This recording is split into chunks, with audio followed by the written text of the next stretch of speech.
नमस्कार, मैं डॉक्टर उदय Sharma, principal scientist, विस्तार शिक्षा निदेशालय डॉक्टर यशवंत सिंह परमार, औद्यानिकी एवं वानिकी विश्वविद्यालय सोलन। मैं आज आप सभी किसान भाइयों का अपने यहाँ पे परिसर में स्वागत करता हूँ। और जो आज हमारा विषय है वो है लीफ सैम्पलिंग के पत्तों का हमने अगर विश्लेषण करवाना है तो उसके लिए हमें क्या करना चाहिए।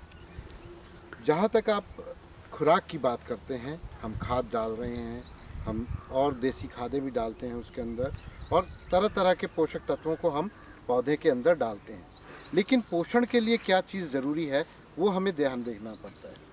अगर हम बात करें, किसी भी पौधे को लगभग 17 पोषक तत्वों की आवश्यकता होती है। उनमें से 14 पोषक तत्व जो हैं वो हमारी ज़मीन से मिलते हैं। इसलिए इस पौधे के लिए हमें कितना पोषण चाहिए उसका हमें अंदाज़ा लगाने के लिए हमें कुछ चीज़ों का ध्यान रखना पड़ता है। तो मुख्यतः हमें 3 तरह के तरीके अपनाने पड़ते हैं। पहला है कि कई बार हमारे पत्तों पे कोई ना कोई लक्षण आते हैं कि कमी का कोई लक्षण है। मान लो पीला पड़ रहा है पत्ता, अगर पुराना पत्ता पीला पड़ रहा है तो हो सकता है उसमें कोई खुराक की कमी हो, या पत्ते जो हैं किनारों से जल जाते हैं तो उसमें भी खुराक की कमी होती है। तो हमें इन चीज़ों का ध्यान रखना पड़ता है। तो जैसे कुछ पत्ते पीले पड़ जाते हैं तो उन पीले पत्तों में हमें खुराक की कमी नज़र आती है। लेकिन दूसरा हमारा जो तरीका होता है वो है मिट्टी की जांच करना। मिट्टी की जांच के लिए हमें मिट्टी का नमूना लेना पड़ता है। तो तीसरा जो हमारा तरीका है वो है पत्ती की जांच करना। यानी हम सेब के पौधों में हम पत्तियों की जांच करते हैं। उन पत्तियों की जांच से हम पता लगाते हैं कि किस पेड़ में क्या खुराक की कमी है, और उस खुराक की कमी को पूरा करने के लिए हम खादों का फिर आपको बताते हैं, सुझाव देते हैं कितनी खाद डलनी चाहिए, कितनी नहीं डलनी चाहिए। अब जो ये बगीचा आप देख रहे हैं ये हमारा उच्च घनत्व यानी हाई डेंसिटी ऑर्चर्ड है। इसके अंदर भी हमें खुराक की कमी के लक्षण देखने पड़ते हैं, और इसमें हमें कैसे सैंपल लेना है उसके लिए हमें कई तरह की चीज़ों को ध्यान में रख के चलना पड़ता है। तो सबसे पहले हमारा जो आता है कि हमें क्या करना चाहिए, पहले हमें देखना चाहिए सरसरी तौर पे अपना पूरा ब्लॉक कि हमारा ये ब्लॉक है, इसके अंदर हमने सैंपल लेने हैं। अब वो सैंपल किस तरह लेने हैं वो चीज़ हमें ध्यान में रखनी पड़ेगी। तो सबसे पहला जो प्रश्न उठता है वो उठता है कि कौन सा पत्ता हमें लेना चाहिए। अगर आप देखेंगे हर पेड़ में एक नए साल की ग्रोथ होती है जो कि लगभग 25-30 इंच की भी हो जाती है कई बारी, लेकिन नॉर्मल जो है 11 से 12 इंच की ग्रोथ आती है हर साल। उस ग्रोथ के अंदर हमें पूरा ऊपर से नीचे तक, जैसे यहाँ से ये पौधा है ये ग्रो किया है 1 साल के अंदर, इसका हमें बीच वाला हिस्सा देखते हैं, ये वाला हिस्सा। इस बीच वाले हिस्से से हमें पत्ते का सैंपल लेना पड़ता है।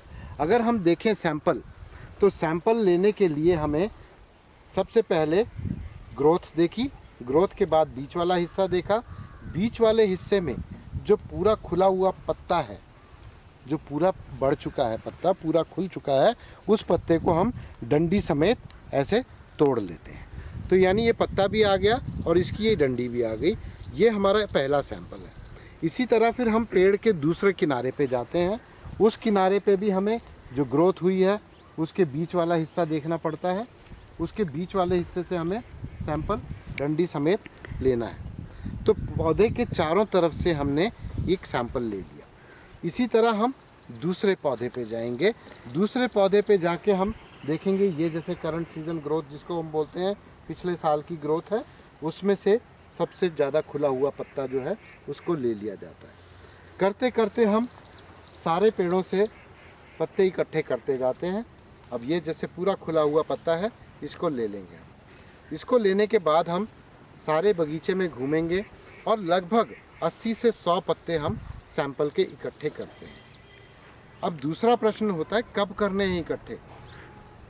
पौधे से अगर हमने सैंपल लेना है तो ये नहीं है कि कभी भी हम सैंपल ले सकते हैं, इसका एक निश्चित समय होता है। जनरली हम जो देखते हैं कि करना क्या चाहिए, हमें जो फुल ब्लूम आता है जिसको हम बोलते हैं फ्लावरिंग से 15 हफ्ते के करीब से 13 से 16 हफ्ते के बीच में हमें ये पत्ते इकट्ठे करने पड़ते हैं। तो जैसे कि आपको मालूम है हमारे हिमाचल प्रदेश में ज़्यादातर फ्लावरिंग जो है अप्रैल के तीसरे और चौथे हफ्ते में आती है। तो जुलाई 15 के बाद ये पत्तों के सैंपल हमें लेने पड़ते हैं। जुलाई 15 से लेके अगस्त 15 तक हम पत्ते का सैंपल ले सकते हैं। फिर एक और प्रश्न जो उठता है वो ये है कि भाई जैसे अब इस बगीचे के अंदर हमारे 8 से 10 वैरायटी लगी हैं, तो क्या हम मिक्स कर सकते हैं सैंपल? तो ऐसा नहीं होता। इसका उत्तर है कि नहीं, हमें वैरायटी के हिसाब से सैंपल लेना पड़ता है। जहाँ मान लो बड़ा पेड़ है, रॉयल के हैं, तो रॉयल के ही सैंपल लेने पड़ेंगे। गोल्डन है तो गोल्डन के ही सैंपल लेने पड़ेंगे, उसका एक सैंपल तैयार किया जाता है। तो इस तरह से पूरा सैंपल हम ले लेते हैं। इसमें कुछ विशेष सावधानियाँ देने की ज़रूरत होती है कि जब हम पत्ता इकट्ठा कर रहे होते हैं उसमें एक तो चीज़ ये देखनी है कि जैसे ये पीले पत्ते पड़े हैं, इस तरह से कोई बीमारी वाले पत्ते हैं या दाग वाले पत्ते हैं, इनको हम सिलेक्ट नहीं करते हैं। इन पत्तों को कभी भी सैंपल में नहीं डाला जाता। हमें बिल्कुल साफ़ पत्ता जो होता है, जो साफ़ पत्ता है वो देखना है, जिसकी सारी किनारी भी साबुत हो और डंडी के समेत उस पत्ते को लिया जाता है। और उसके हम 80 से 100 पत्तों का सैंपल लेके उसको हम अपनी लेबॉर्ट्री के लिए ले जाया जाता है और वहाँ पे जाके हमें टेस्ट करना होता है। लेकिन क्या होता है कि अब हमारा किसान है, किसान ने मान लो बहुत दूर है स्थित वो और उसने सैंपल लेना है। अब 15 अगस्त तक का समय है हमारे पास। तो सैंपल लेने के बाद उसे क्या करना चाहिए? सैंपल लेने के बाद उसको अपने वहाँ पे ही घर पे ही नल के नीचे इन पत्तों को पहले धो लेना है। पत्तों को धोने के बाद उनको छाया वाले स्थान पर अखबार के ऊपर सुखा दो। कुछ नहीं करना, इनको एकदम से लिफाफे में नहीं बंद करना, क्योंकि लिफाफे में अगर आप बंद कर देते हैं एकदम से, उसमें भाप बनती है और उससे ये पत्ते सड़ जाते हैं। उससे अच्छा है आप इसको छाया वाले स्थान पे सुखा दें। उसके बाद जिस दिन आपने जाना है, कागज़ के लिफाफे में इसको सैंपल को ले जाके लेबॉर्ट्री में उसका टेस्ट कराया जाता है। लेबॉर्ट्री जहाँ तक बात है पत्ते विश्लेषण की, तो हिमाचल प्रदेश के अंदर अभी ज़्यादातर जो सैंपल हैं वो हमारी नवबहार बागवानी विभाग की नवबहार की जो लेबॉर्ट्री है वहाँ पर इसका एनालिसिस किया जा रहा है, वहाँ पे इनको जांचा जाता है। उसके बाद एक रिपोर्ट तैयार की जाती है। अगले वर्ष तक हमारी अपनी जो विश्वविद्यालय की लेबॉर्ट्री है वो भी कार्य करने लग जाएगी, जिसकी स्थापना आजकल चल रही है। और अगले वर्ष से हम अपने विश्वविद्यालय के अंदर भी ये पत्तों का विश्लेषण करेंगे। पत्तों के अंदर फिर हम देखते हैं कि भाई आपके खुराक के तत्व कितने हैं।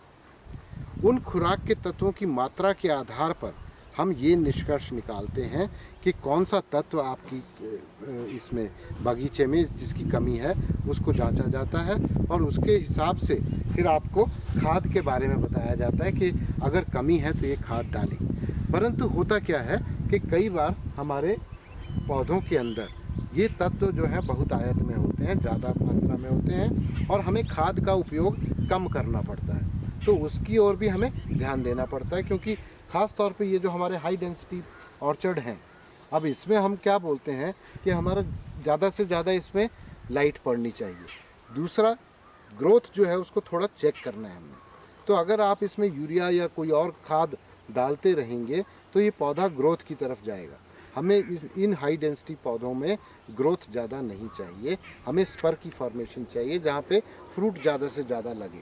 तो उसके लिए हमें अपने खादों को बड़े संतुलित मात्रा में इस बागीचे में डालना पड़ता है और तभी हम इसको बता सकते हैं कि भाई हम अपने बगीचे में पूरी तरह कामयाब हुए हैं कि नहीं।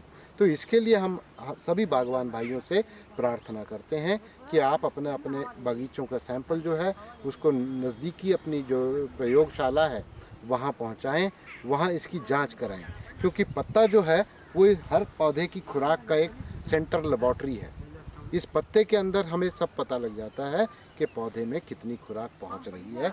मिट्टी से कुछ जानकारियाँ नहीं मिलती हैं, तो इस वजह से पत्ता विश्लेषण की खास महत्वता है। धन्यवाद।